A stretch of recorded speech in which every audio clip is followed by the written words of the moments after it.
our webinar. So I'm going to jump in. We have about 35 people signed on. We're assuming that there are going to be more that are going to, there's going to be actually probably several more that are going to come on in the next several minutes, but for the sake of time, we're going to go ahead and get started. So my name is Casey Matthews. I am a program specialist here at the Coalition, and as many of you know, I have started my work here to try and support colleges and universities across the state in their sexual assault prevention work. And I am calling that the Campus Prevention Project. So this is part of that new initiative, this webinar today. So I want to take just a couple of minutes and talk to you all about what we are doing, kind of where we've been and where we're going. And then after just about 5 minutes or so, we're going to introduce Ross to take over and talk about engaging men.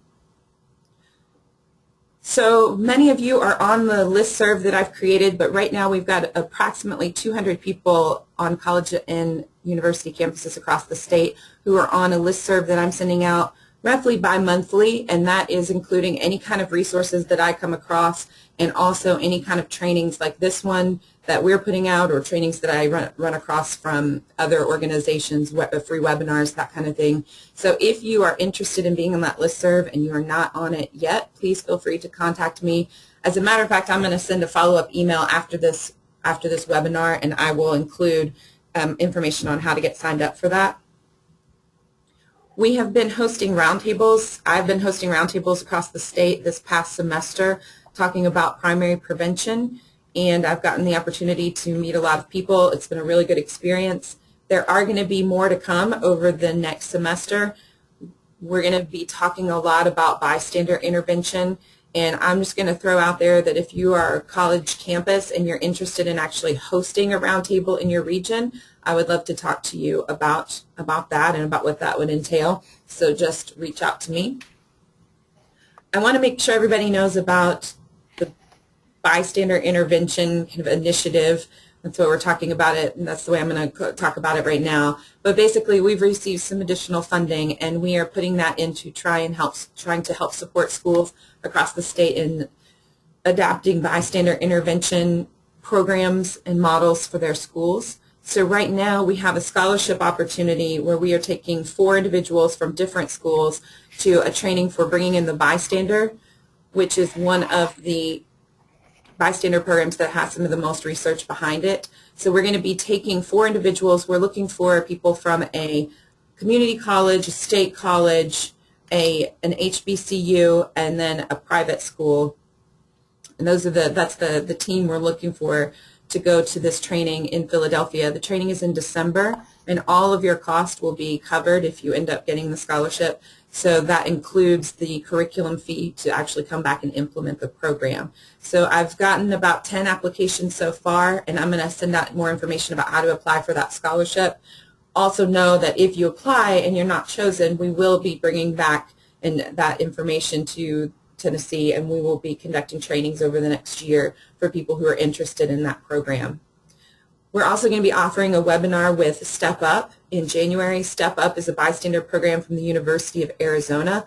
All their information is online for free, their curriculum, and we're going to have the creator of that program actually do a webinar with us to talk about how you can use that program and tailor it for your community. So then also just to say that we're available for any kind of technical assistance in talking about bystander programs, even presenting in some cases, or making sure you're connected with your local programs so you can find people who can do presentations. And if you're interested in implementing one, we're happy to work with you on figuring out how to go about that, kind of creating your own. So I will send information about all of those things in a follow-up email. And I also just wanted to say, for the people on the line who are from sexual assault programs, I'm going to be sending out, including in that email, a map of programs across the state, a map of sexual assault programs, so that we make sure that our college and university people know who their local programs are. And so I will be including that in the website, in the email. And also, I received basically a guide, or kind of a toolkit for sexual assault programs on how to collaborate with your with your local campuses around sexual assault prevention, and it's a really great guide. I'm going to send that out in the follow-up email to everyone as well. So that is it for me. If you have questions, you'll have my email afterwards, and we can chat about all of that. So without further ado, I'm going to introduce Ross Wantland. We're very excited to have him with us today. He is joining us from the University of Illinois. He's the Director of Diversity and Social Justice and has been doing this work for about 15 years. So let me just change over to his screen. Ta-da! Great. All right. Thank you, Casey. Yeah, absolutely. Thank you for being here.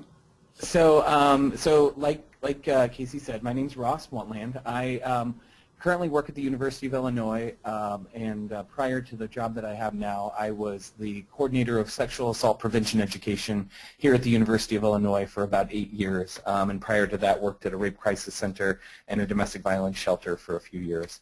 So I'm really excited to be here. I'm excited to have a chance to talk a little bit with you all about what are some strategies we might use to engage men and what that can look like. On this first slide here, you'll see that I both have my Twitter handle there as well as #CampusPrevent. If you want to talk about this on Twitter, if you tweet, please tweet throughout this, this webinar. That will be the way that I can actually hear you all for most of it. Well, we will have a little bit of time where we can engage back and forth. I also want to thank the Tennessee Coalition to End Domestic and Sexual Violence and Casey for scheduling this and for taking this as one of the issues that's serious and important. As I get into this, I also want to kind of make clear that I've been doing this work for a few years, but in no means am I an expert, and also that, that as a man doing this work, I also want to acknowledge that I'm saying stuff that many of my female colleagues that I've learned from my foremothers and female colleagues in the movement over the years, and this is a really great opportunity to be able to talk a little bit about what it's like to engage men, but also I want to acknowledge that the women in the work that I've ran into do some amazing work in engaging men. So by no means is this something that only men can do, and by no means is this something that I'm a better expert than someone else. I think that we're all learning and we're all figuring this stuff out together. I wanted to start with a quote by Bell Hooks where she says, and this is from her book Teaching to Transgress, she says, "To teach in a manner that respects and cares for the souls of our students is essential if we are to provide the necessary conditions where learning can most deeply and intimately begin." I want to ground us in that in part because the way that I see and think about this education and prevention work that we do around engaging men, I think of it as an act of love and an act of caring. And I think that there's some importance as we think about working with especially folks that we may know hold some ideas that we don't agree with and are engaging in some rape-supportive behavior or very challenging behavior, that we also at the same time are grounding ourselves as educators within this, this ethos. So I wanted to share that with you all. So the goals for today, we're going to talk a little bit about some of those barriers to men's engagement in sexual violence prevention, also some of the opportunities, the reasons why men need to be engaged, talk about strategies for increasing men's involvement and engagement in sexual violence prevention, and then talk a little bit about some of the ways that you might be able to capitalize upon engaging men in your community and on college campuses. And in the strategies, I'm also going to talk a little bit about what I call a pedagogy for sexual violence prevention. How do we set forth a type of learning environment that really helps to engage men in that learning? So I want to do a quick poll just to see where you all are from and at what kind of workplace you're in. So you want to bring up the poll, Casey and Heather?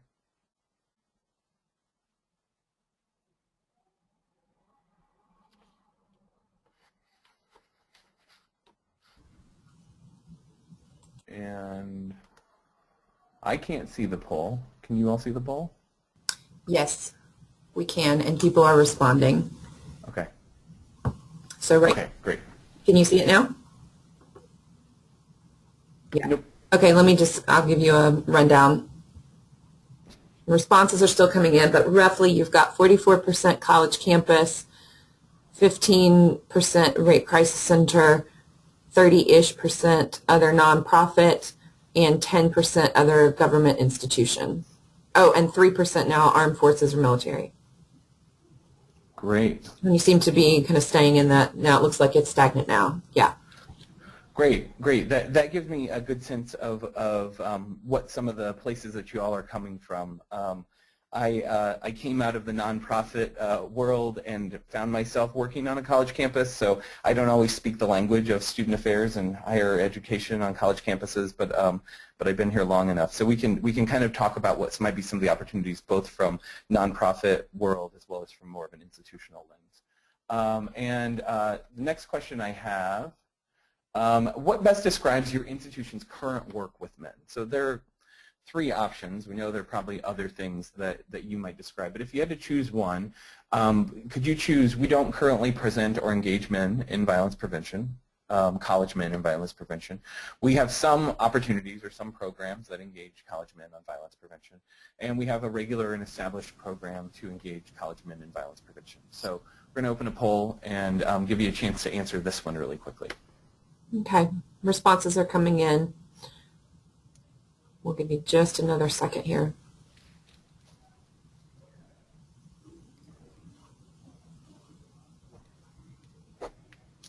Okay.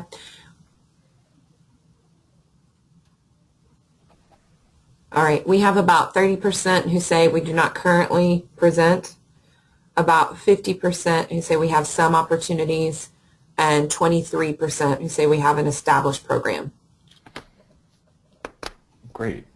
Okay, good. That gives me a good sense. When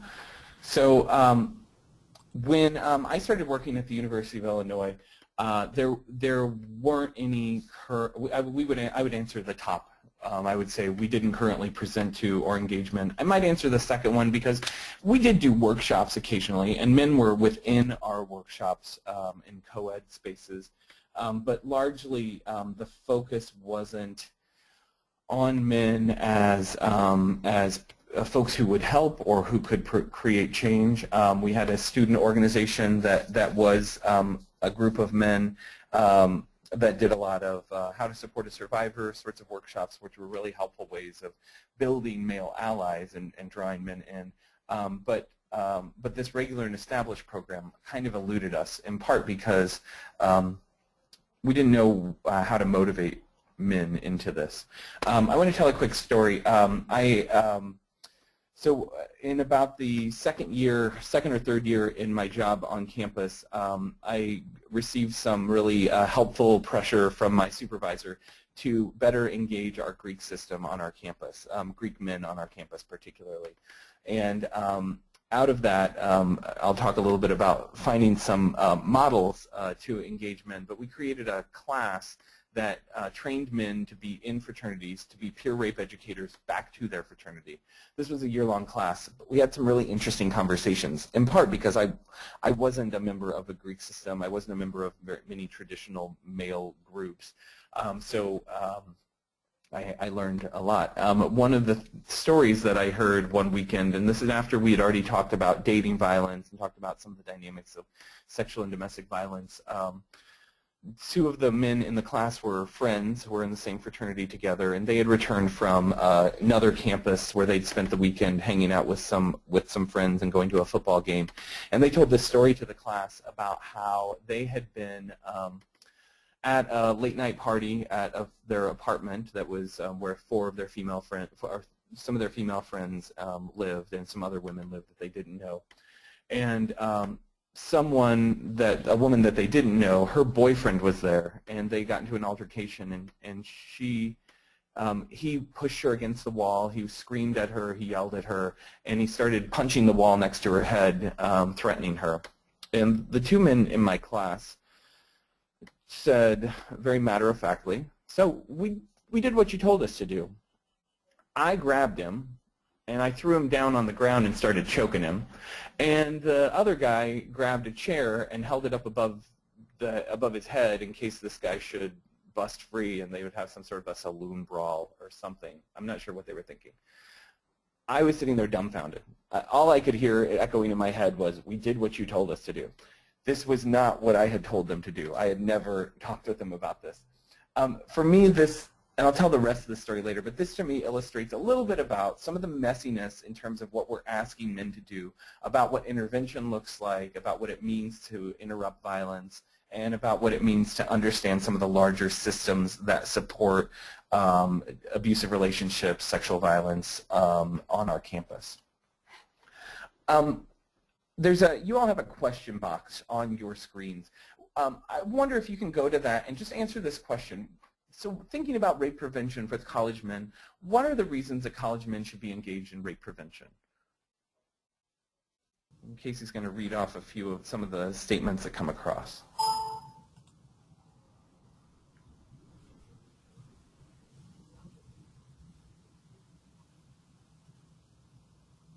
So what are some of the reasons that you think the men should be here, should be doing this work?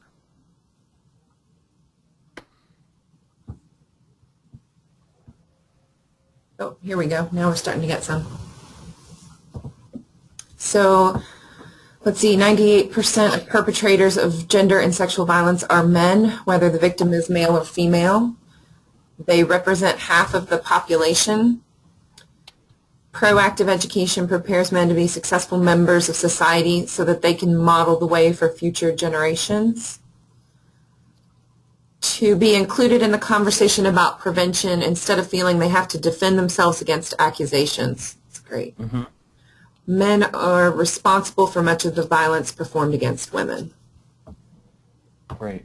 Yes, I think all of those are really great great reasons. I think when I was thinking about it, I was thinking some similar things, that we know that men, I think some of the men that I've seen that have been highly compelled to do rape crisis work in particular are in this top category. They know survivors. Survivors are people close to them. They themselves may be survivors. They may not have had much space to talk about this.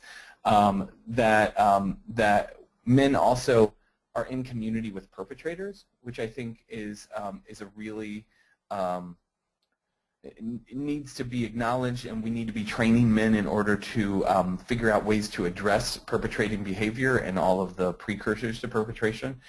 Men are witnessing violence-supportive behaviors and may participate in rape-supportive behaviors, and may participate, as we talked about, in sexual violence, are the majority of the perpetrators of sexual violence. Now, this is also a really serious question, but why don't men get engaged?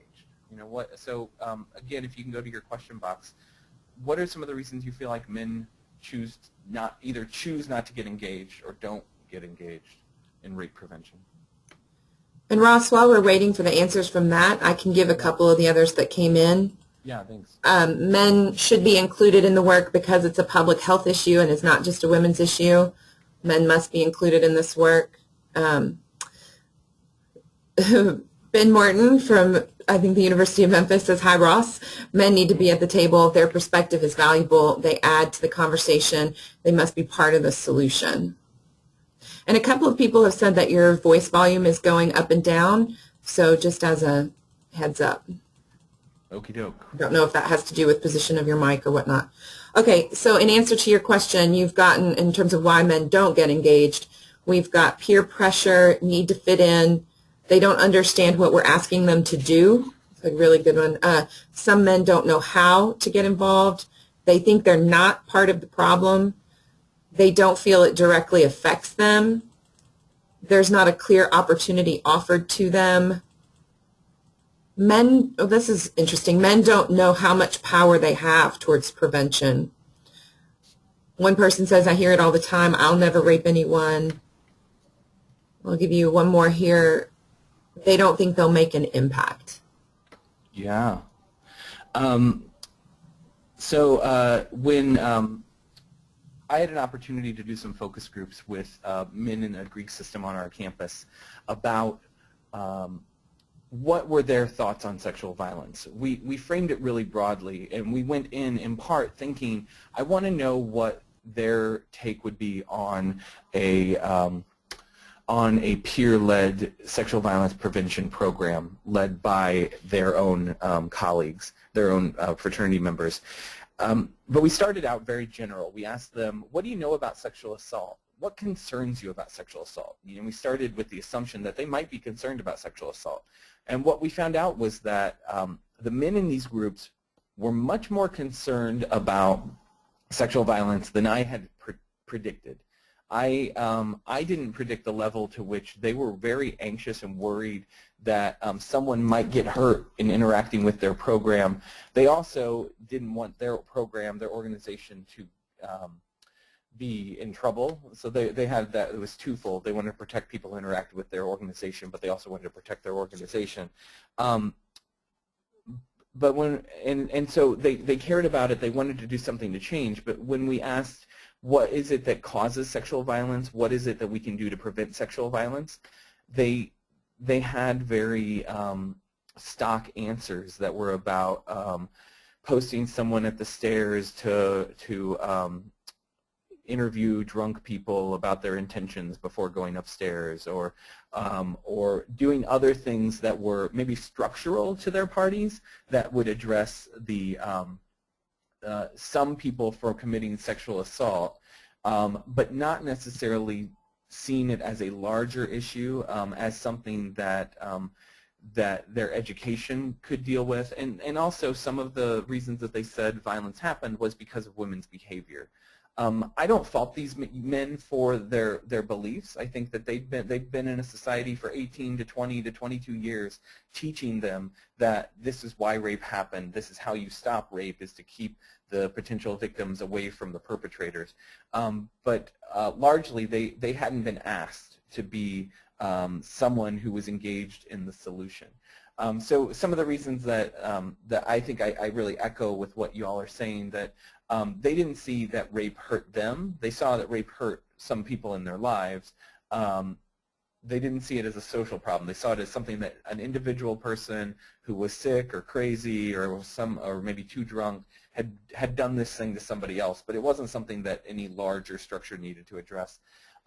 Men believed that, or they didn't recognize the ways that they socially benefit from sexual violence, and I think that that's not something that we needed to educate them about, but I think that we do in some ways benefit from all the precursors to sexual violence, the sexual harassment that goes on, the kind of nighttime terrorism that a lot of women experience, the lack of social support and education to speak up. So like someone said, peer pressure. Men felt they didn't know how to speak up, and they knew they were going to be ostracized when they spoke up.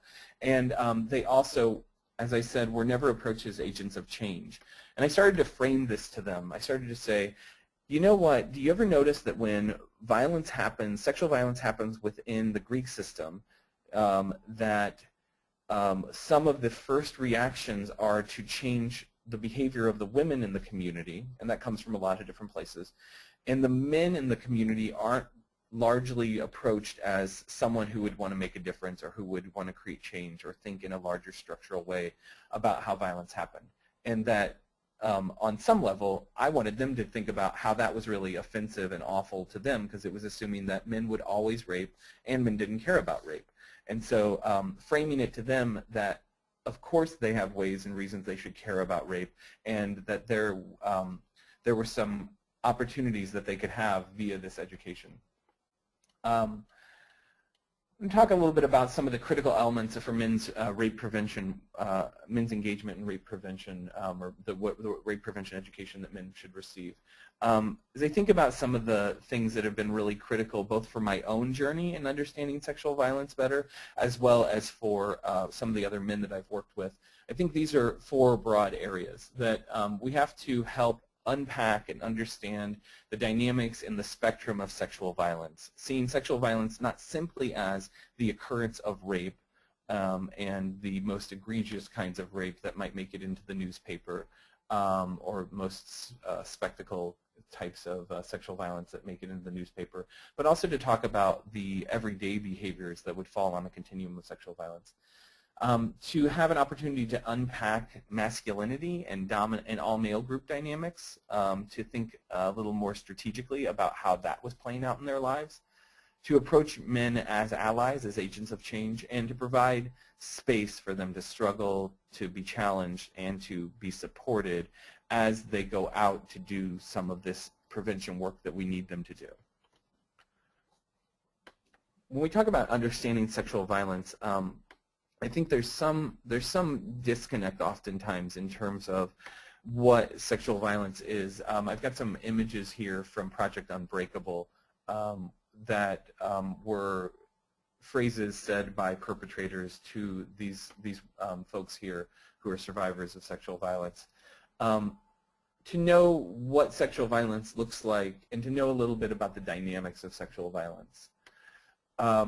When we talk about sexual violence, some of the things that I like to do is I'll define sexual assault or rape or whatever it might be called, both from a legal perspective, whatever our state laws might look like, as well as from this more broader ethical perspective we might talk about, that we're talking about forced sex in some way, and we can unpack and talk about what force means. But to help people understand that when we're talking about sexual violence, we're talking about something that involves choice, that sexual violence isn't something that happens accidentally. Despite what people say, I don't believe it's about confusion. I think the only miscommunication is when people who are committing sexual assault don't take it upon themselves to communicate with the person that they're sexually assaulting. I think that we really have to understand and put choice back into sexual violence, because a lot of the ways that we even talk about it in the newspaper, using terms like violence against women, takes the perpetrator out of the picture. So we're talking about what looks to be a perpetratorless crime, because we're not talking about, as some people use the term, men's violence against women or gender-based violence, or who that violence is committed by. So this involves debunking some of those rape myths that many of you have probably seen, and giving them to people in a way, to students in a way that allows for some ambiguity, not simply the right answer. Because if students think you want the right answer, they're going to quickly shut down and stop critically engaging. But letting people struggle with, well, what does that mean? What does that mean that that we assume that most reports of sexual assault, or that a good percentage of sexual assault reports, are false? And why would we want to believe that? Understanding sexual violence as a continuum, and developing an, as I talked about a little bit, and one of the ways you can do that is actually just drawing a long line on the board, putting rape and murder on the far left or far right hand side, and then saying, well, if this all of this down here is our quote unquote small stuff, what else goes in there? And get the group to actually generate the ways that they see sexual violence in their community, and sometimes even defining it as something that is sexually degrading or disrespectful to another person.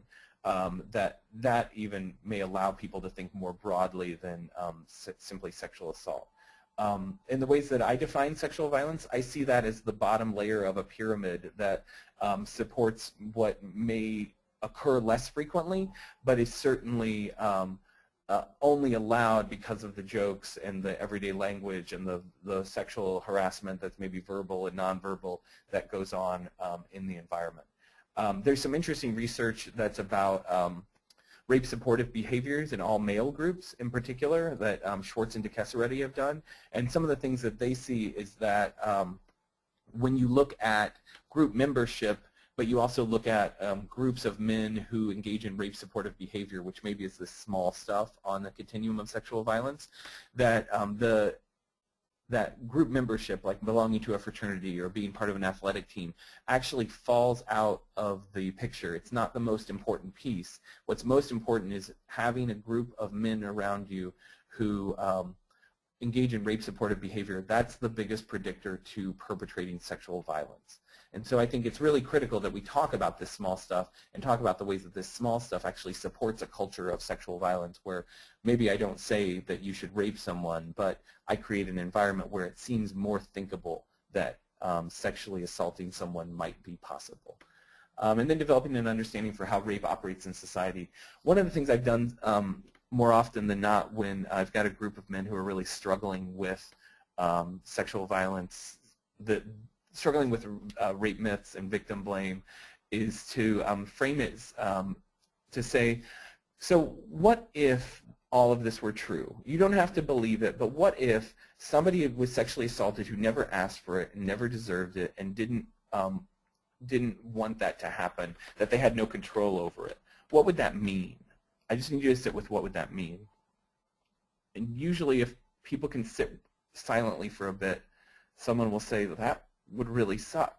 And get to this point of, because I think part of understanding the dynamics of sexual violence is also unpacking this just world theory, that good things happen to good people and bad things happen to bad people.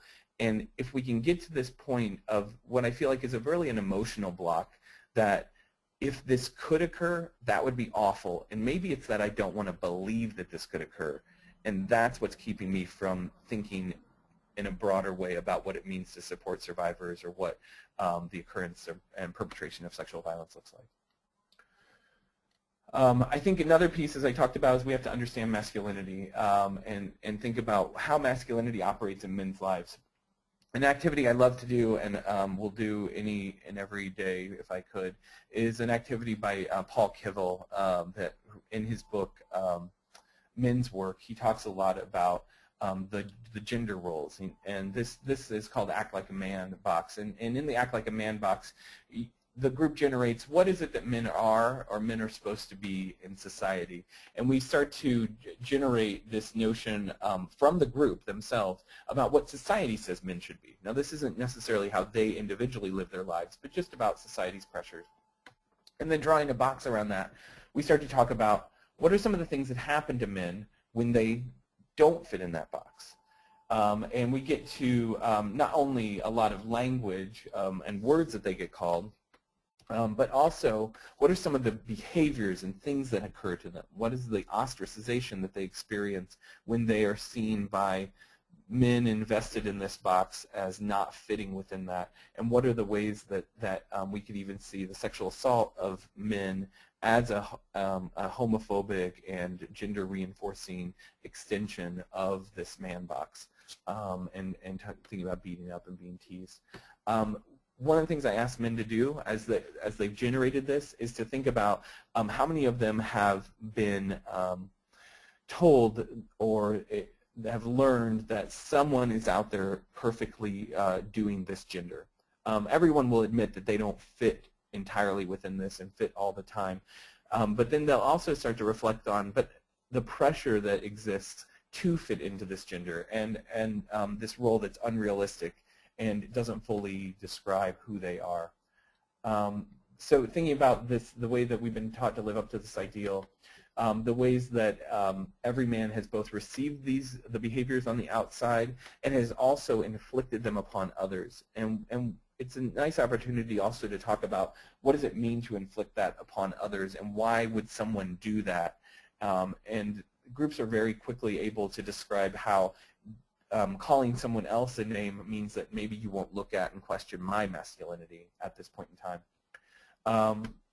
This is important because this reinforcement impacts men's willingness to challenge rape-supportive behaviors, and it's part of the dynamic that happens in all male groups. That means that if things get too serious, we have to make a joke. If you're too vulnerable or too emotional, I have to call you a name and push you back into the box.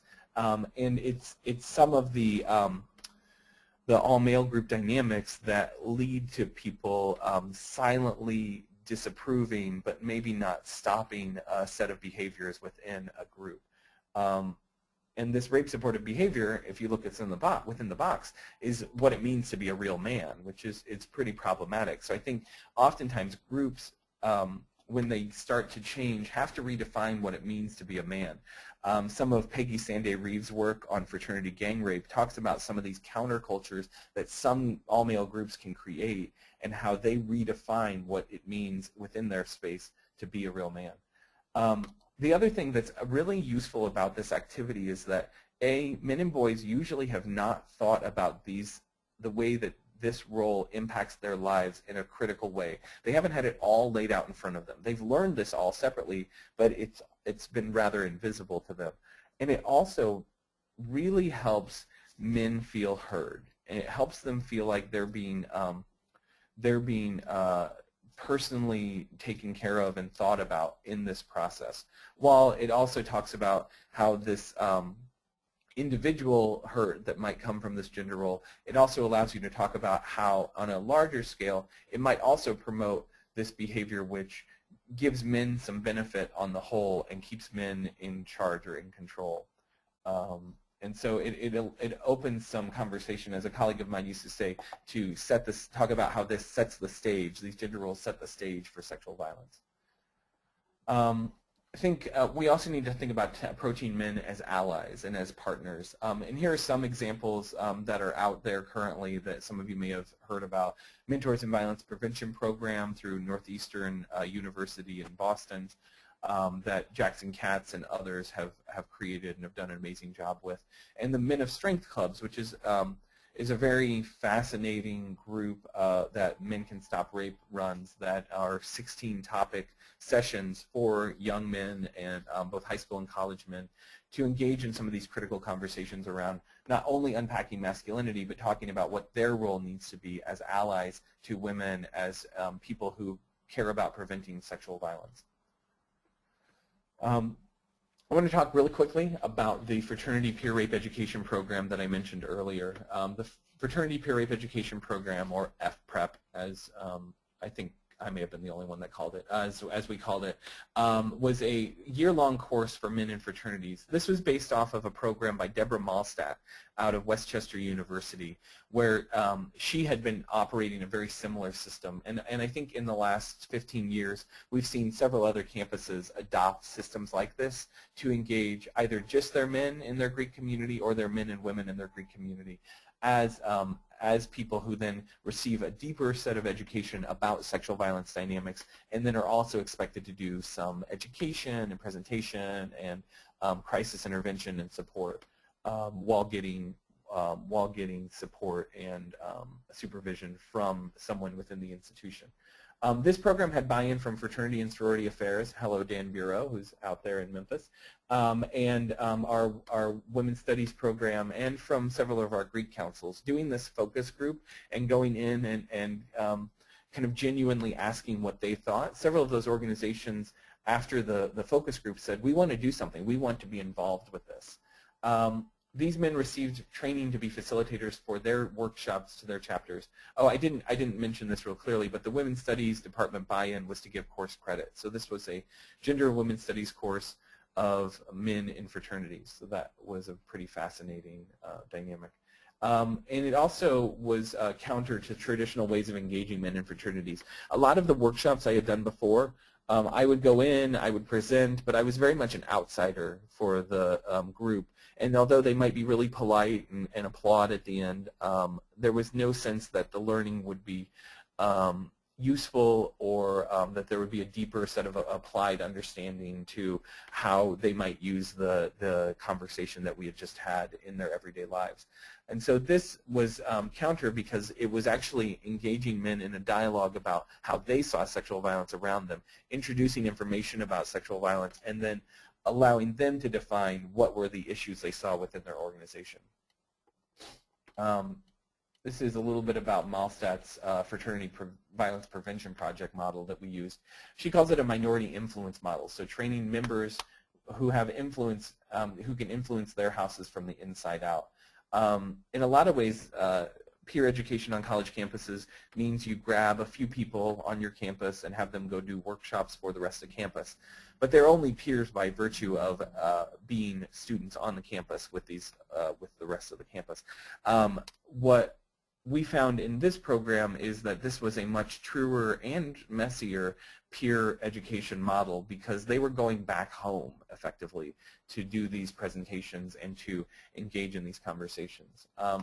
And secretly, though this wasn't announced from the get-go, that the instructors, who were myself and an undergraduate student who was also in the Greek system and had received some additional training, this was feminist and used critical pedagogy ideas within it. And so later on in the semester, we would talk about how feminism was part of this program, and students would be surprised to find that they were suddenly feminists, which was pretty awesome. The Impact of FPREP on their members. So I want to offer this up as what I think are ways that men who are engaged in deeper sexual violence prevention work, what are the ways that they're changed? Because I think we have to prepare for that and think about it, because it's some really great things and some unintended byproducts. So a lot of the men in the group changed their relationship to their self. So several of the men talked about choosing to drink less, in part because they felt like they were punishing, that it was a self-abusive behavior, the ways that they were drinking. Some of the men talked openly about rejecting porn and the ways that porn created a negative image of what sex and sexuality should look like in their lives, and so stopping or decreasing their use of porn. And also just treating themselves with a little more care and respect. So one of the young men who worked out a lot talked about that he was actually working out of this kind of masculine ideal to perform for other men, and that he was choosing to shift that and to be healthy on his own terms in a different way. A lot of the members talked also about their shifting relationship with women, both in terms of their personal relationships and intimate relationships with women, but also in terms of the broader way that they saw women around them.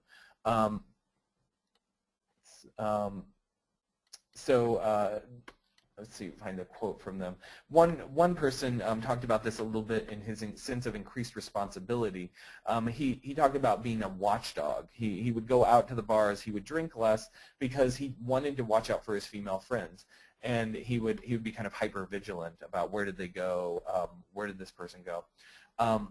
What he later talked about as he progressed through the program and was thinking more about this was how this watchdog persona was actually not respecting women's ability to also be partners in that engagement to prevent sexual violence. And so he moved from being a watchdog, which he later recognized was pretty patronizing, to being a partner with women, checking in, and they would all work together to keep each other safe. Also talked about changed relationships with men around them. So some of the guys talked about I don't like the guys how the guys in my house treat women. I'm suddenly recognizing this. I'm recognizing some of the regular rituals or established things that they or something that their organization did, and seeing how that was maybe rape promoting or negative in some way. Many of the men started challenging other men, and this is, I think, some of the places where we have to pay attention to what are some of the byproducts of the work that we do, and are we preparing the men that we're educating to do this work. Some of the men, as this guy talks about, had started to challenge language enough that at least around the FPREP educators, people in their chapter would actually change their language and change the way that they talked. And this person said that they actually would apologize to him. I had many more stories where people would challenge behavior and they would receive very gender reinforcing language right back to them, saying like, shut up, you know, you're basically saying that we're not going to listen to you, why are you saying this? And a lot of those men became very ostracized from their groups. They didn't have, as the more they challenged, the more they were pushed to the outside of their group. And for me, this really means that we have to not only engage these young men as allies, but we also have to teach them how to engage their own allies within their group. Because if we are teaching them to go out and challenge behaviors in their own spaces, but they don't have any support around them, then that's a recipe for burnout. It's a recipe for leaving the organization.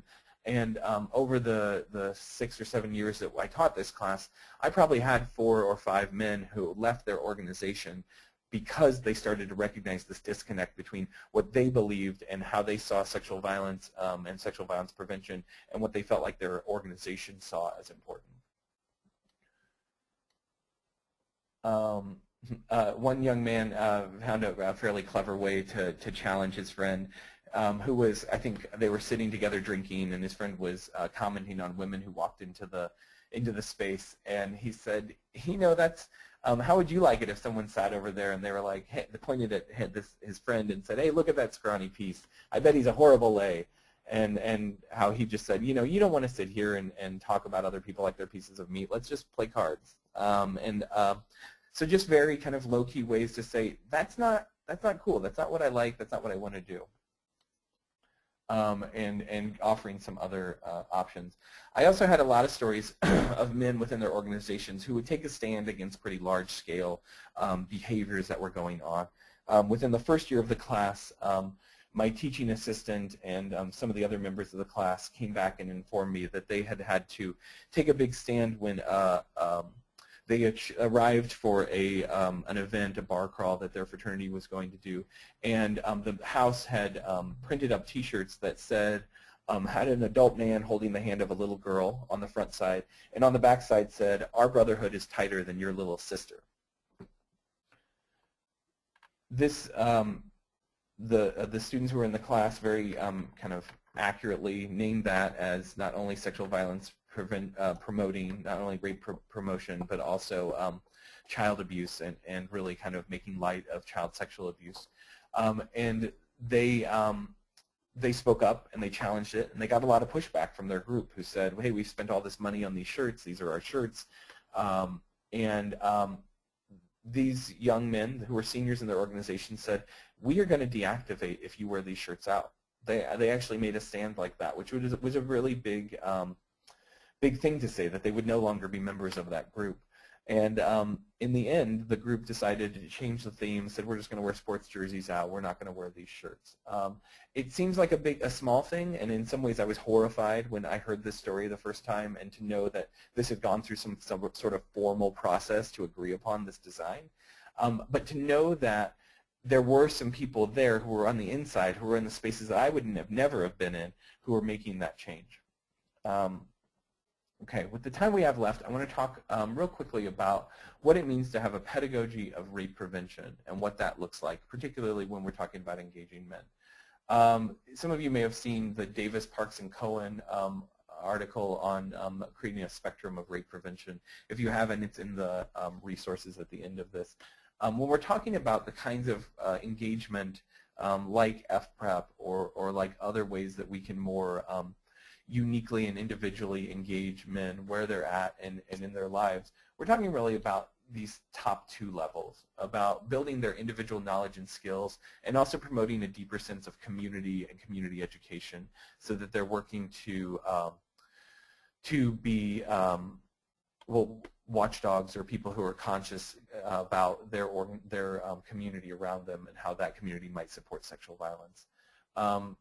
Some of this work draws upon feminist pedagogy. Feminist pedagogy has been really incredible in the ways that it uses consciousness raising and storytelling as an avenue to talk about this personal as being political. So what are the ways that all of these young men's stories, framed within a lens of sexual violence and how sexual violence occurs, kind of help to talk about the ways that sexual violence is allowed, but also offer up solutions for how we might engage in resistance and counter-narratives of resisting sexual violence and creating communities where sexual violence is unthinkable. Feminist pedagogy also talks a lot about intersectionality. And so how are we not just talking about gender, but what are the ways we're talking about sexual orientation of these young men that we're asking to prevent sexual violence? Or we're talking also about race and the impacts of racism and the ways in which racism assumes that men of color are hypersexual, violent characters, and what does that mean in terms of their interaction to the struggle to fight sexual violence and how others see them. Casey talked about bystander intervention. Some of the early work came out of BANYARD, PLANTE, and MOYNIHAN out of University of New Hampshire. But thinking about how this bystander, which is, I think, really infused itself and partially out of that public health model that we've adapted within the rape crisis work, how can we think about the role of encouraging and increasing bystanders' efficacy to both recognize the problem, develop have a responsibility to intervene, and to know how to intervene and what that looks like. That means that we have to make sure that there's practice within our education and not simply drowning them in information and expecting that they're going to be able to make sense of that and be able to take that home real immediately. At the end, I've got some resources, and one of those is Teaching for Diversity and Social Justice, which is a source book that has a lot of ways of talking and thinking about what does transformative education look like when we're talking about social change. So as I mentioned earlier when I talked about what would it mean if this were true, that sexual violence was not something that the survivor chose or wanted or could have stopped, that starts to get us to talk about how do we balance the emotional and the cognitive. Because there are certainly emotional components, as all of us know who've done intensive rape crisis training, that there is highly emotional components to learning about sexual violence, and then to think about how do we prevent sexual violence.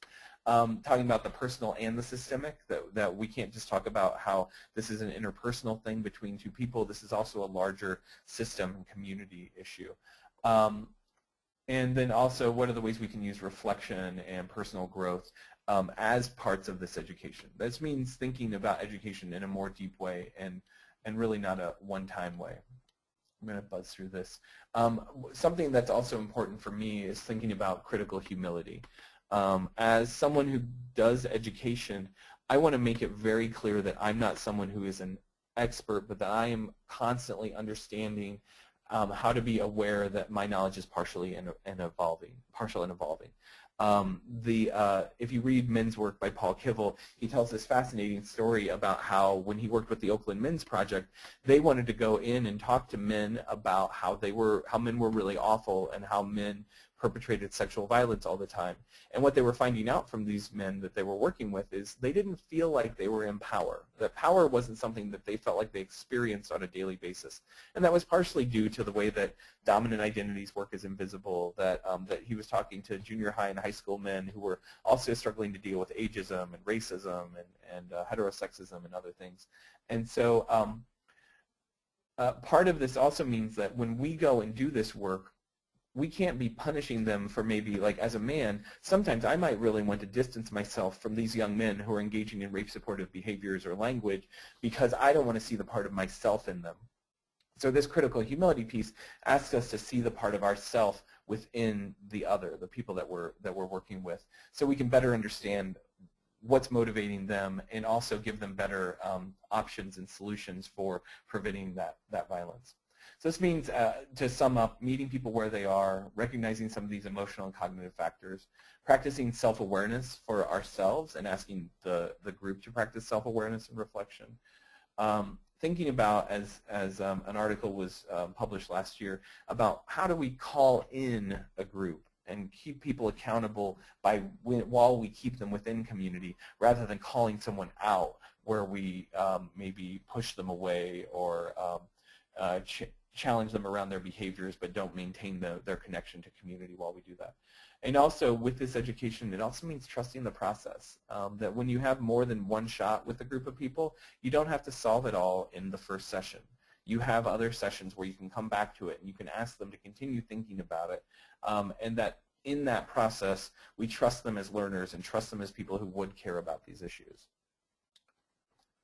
So I want to finish this story real quickly about what you told us to do. So the men in the that were choking and about ready to crack a chair over the head of the young man in the apartment on another campus, the girlfriend stopped them. She told them, she said, "Let go of him, you're hurting him." The guy ran out and started calling death threats into his girlfriend on her cell phone.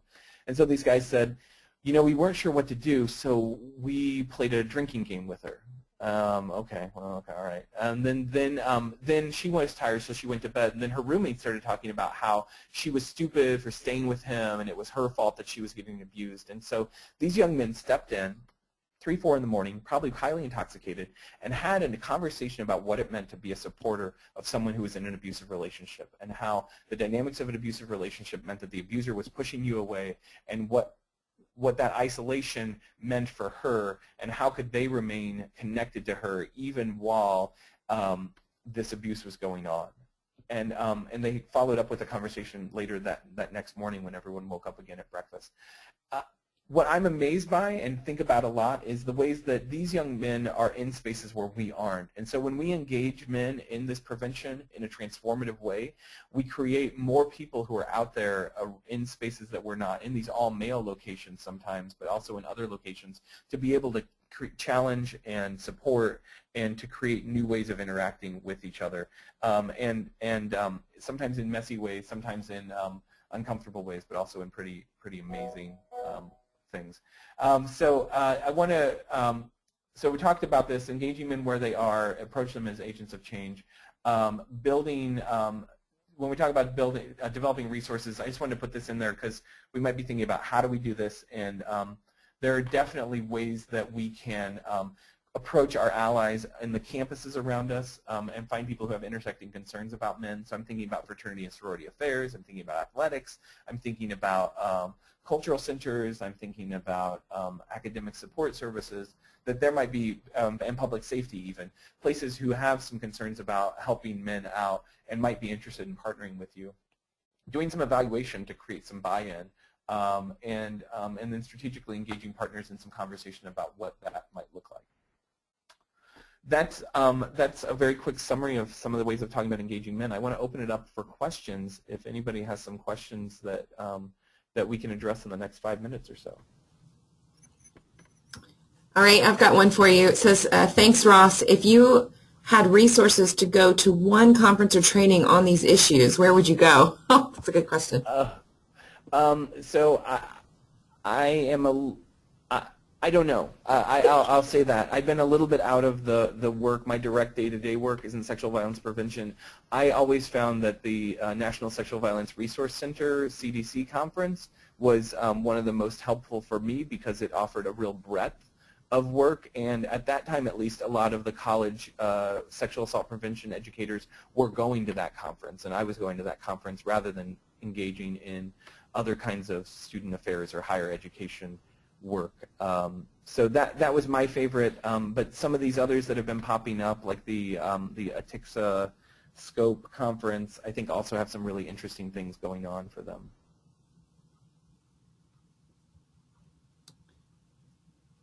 What other questions?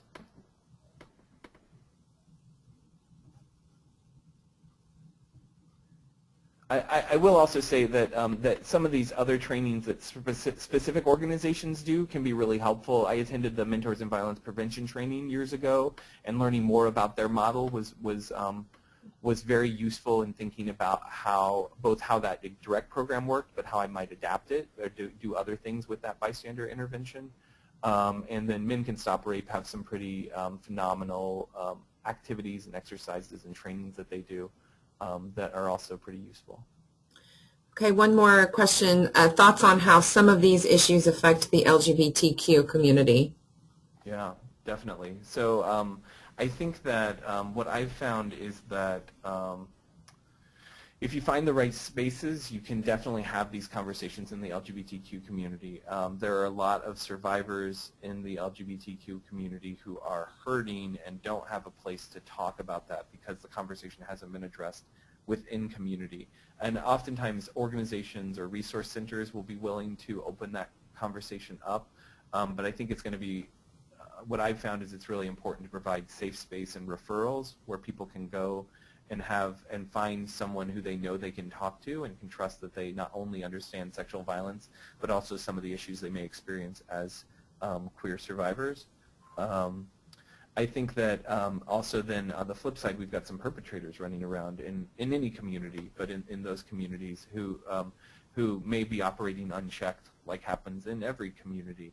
And the struggles I think that happens with any marginalized community where there's a need for self-protection because of the ways that the society at large treats this community, and so accountability, I think, may look a little bit different within communities. So it might even be helping those communities think about what are all the different types of accountability that might look like, that might be able to be created, and how can what can justice look like on that community's terms. Activist communities, I think, struggle with that sometimes too, wanting to give people options, maybe not wanting to turn to traditional adjudication methods, but also then as a result not holding people accountable for their violence. And I think accountability's really got to be the name of the game. All right, Ross, it's 11 o'clock. We've got a couple more questions. Let's just answer two more of these. One question is, how do you get initial buy-in? And then the other question is, are there some schools that you feel are good models? And another person says specifically in engaging athletics. Yeah. I think some of the ways that I've seen that creates buy-in are actually, you know, I'm loath to say this, but committees are a great way to create buy-in, especially if you have someone at a high enough level make that committee come together or happen. Most campuses have to have a, due to, I think, Clery requirements, have to have some sort of a committee that addresses sexual violence in some way. Now, I think they widely vary to how much they actually do things, but I think that's one of the places that might engage folks. Now, sometimes those are the usual suspects, so sometimes a committee that pulls people in from a very diverse array of places, like career services and the health center and academic support, that helps it not simply be the Rape Crisis Center or the Women's Center's work to address that, but it makes it everyone's work to be thoughtful about the ways that survivors and perpetrators are on our campus and the ways we can address that violence as it's happening. I think in terms of what campuses are doing it really well, one of my favorite, my friend Carmen Hotbed at University of Wisconsin at Madison is doing a pretty amazing amazing work both with her student organizations. They've done really amazing work tying into the most recent White House campaign, the It's On Us campaign, and taking that really seriously. I don't think they have great buy-in from their athletics, and I don't have a good go-to for who is really, really good at working with their athletics, but I do know that because all of the, if you're in NCAA, all athletes have to do a program called CHAMPS, that the CHAMPS program does have components around sexual violence prevention. So there are ways of getting into those spaces and perhaps working with the coordinators of those CHAMPS programs to engage these young men and women. And I think also that the ways in which you can think about, be thoughtful about who are you bringing to campus, that these groups, the groups you want to work with, might be drawn in by. There are lots of athletes out there who've done this work in some way. And so what are ways that you can bring in a Byron Hurt or someone like that to help engage that? Somebody asked if you would be willing to let us send out your PowerPoint, if it would be available to print. Are you all right with that, Ross? I would be totally all right with that. Okay, I can send that as a follow-up. So I think that we are going to wrap it up at this point. I think there's a couple more questions. We might be able to get the answers to those and send them up in the follow-up email. So yes. Thank you all so much. Ross, thank you so much for doing the webinar, and we will be following up with you all. Thank you all very much. Good luck with your work.